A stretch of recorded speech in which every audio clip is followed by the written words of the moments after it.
Just relieved, basically, a win, but I'm also awfully proud of our guys. A lot of things can be in your head. You know, you have some doubt for as poorly as we played in the last two outings. I've had some doubt in how I'm going to reach them and get them motivated to compete like they were previously. So we're all searching a little bit. Didn't play particularly well in the first half, but you give Eastern Illinois and their tough team a lot of credit for that. But in the second half, now it wasn't pretty.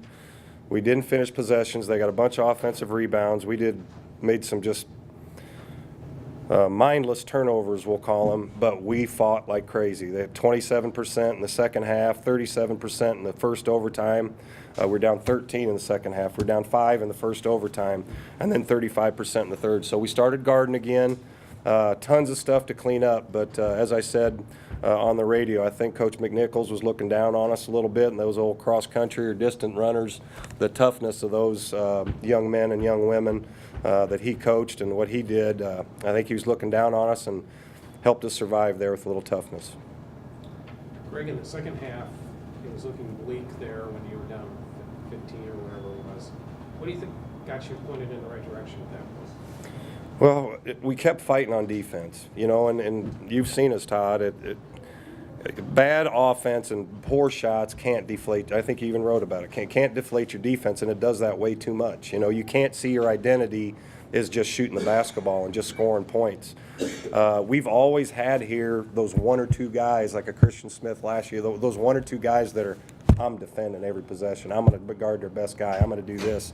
And Ev is a really good defender. We just got to get more guys at that end are locked in. Q's been doing an unbelievable job defensively in some, but we have to get, as a unit, everybody bought in and doing the right thing down there because we're not a great individual defensive team. We have to be a good defensive team. And it's same on the offensive end. We got a bunch of different guys that can make a shot here and there, but if you don't share the ball and play unselfish, it's not going to go as well. So I think the seniors really kind of stepped up. You know, Ev and Matt and especially Niels and Murph sparked us, but the upperclassmen did what they're supposed to do, and maybe what we haven't done in the last two games. They rallied us and got us going and weren't going to let us lose, even though we were making plenty of mistakes. Offensively, it was rough until the point where Niels started to attack the basket, which is something that he had some success doing towards the end of last year and hadn't done much this year. I think, is it fair to say that was kind of the spark that got things going on? Yeah, him and Murph. I think him and Murph sparked us a little bit on offense, and those guys, on back-to-back plays, got open threes. But against a team like that jumps out in you, pressures you, and denies your passes, you just got to have some toughness and drive them hard, beat your man. But when you get to the paint, you've got to be able to see where the help is coming from and just make the simple play.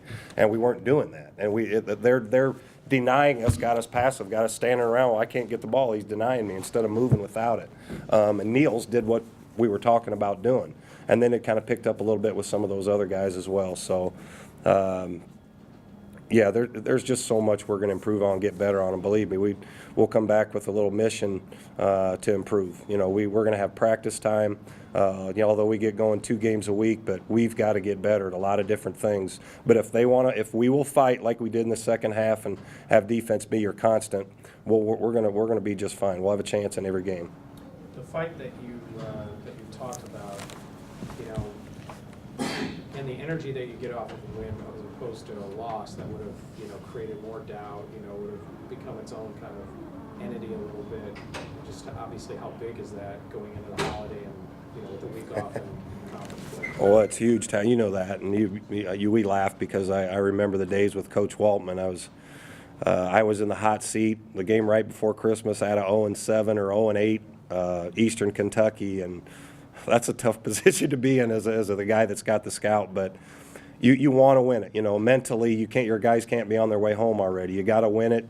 As a coach, you want to go be able to relax and put a smile on your face because when we lose, I'm miserable. I'd be no fun to be around. Now we can relax and enjoy this for a couple days and get them back here, let them go have some family time, and especially after what happened this morning and losing Coach McNichols, you have to be thankful for everything, and you have to feel blessed and thankful for every moment. Lou showed him a great clip before in the scout today. Like, you got to play every moment in your life like it's your last at bat. And baseball baller back there probably would appreciate that. Every possession, I'm telling our guys, every possession's like your last at bat. And you got to approach that. So be thankful. It is the reason for the season, so be thankful for what we have and come back and play like Indiana State basketball does. What's going on with Murph and overtime? Cramping up. Yeah, he's a big dude. It was a long game today. It was warm in there. He sweats a lot, but that's a good lesson for him because we always in our scouting reports we finish with we play harder than they do for 40+ minutes because we've been in some overtimes, and you gotta take care of your body. You gotta take care of your body, and that's a big thing, a good lesson for Murph. How happy were you with his performance, given that Dama is an interesting matchup? They're opposite styles in terms of centers. But he fought him for some offensive goals. Yeah, he did. Murph's got to use his size. He's going to be undersized against everybody, but nobody he goes against is probably going to be 275 like he is. Dama did an unbelievable 10 offensive rebounds. That's unbelievable effort to go get 10 offensive rebounds. But Murph sparked us on the offensive end, and he did some good things on the defensive end as well. He had 12 rebounds himself, six of them on offense. And as a team, we've shot a lot of free throws in the last week and week plus, and we got to continue to do that. Any other questions? Coach, tonight wraps up the roller coaster non-conference schedule for you. Next week are opening up the Valley play. What can you say about your team at this point for the first 12 games? What do you know about them? What do you like about them heading into a tough opening with Wichita State? I love them as people. I know that. I love them as people. They're good guys to be around every day, and that's what frustrates me some because in myself, being able to reach them at all times and not get in those like a second half at Valpo and not play like we did against Western Kentucky, because as a leader and a coach, you don't want your team to perform like that. But they're good people. We just have to, our identity has got to come with the toughness of our leaders.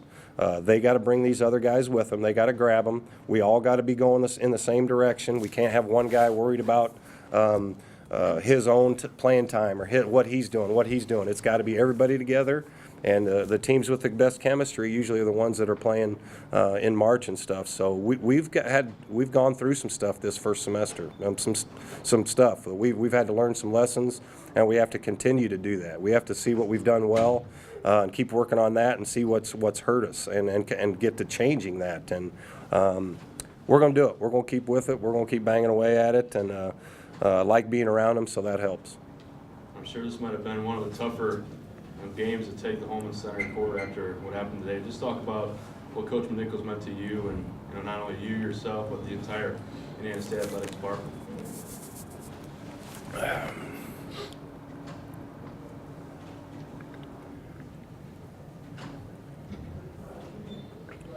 I just feel for Lyndon, his family, and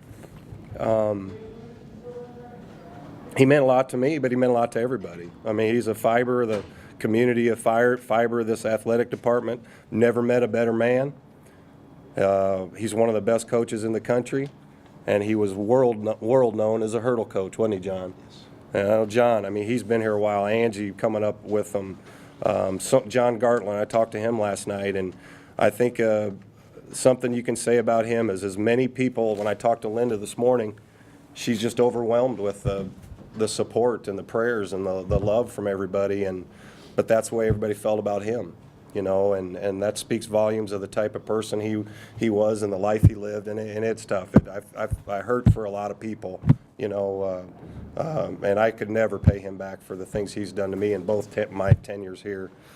So this is a time that's going to unite Indiana State in support of the McNichols family and celebrate a life well lived.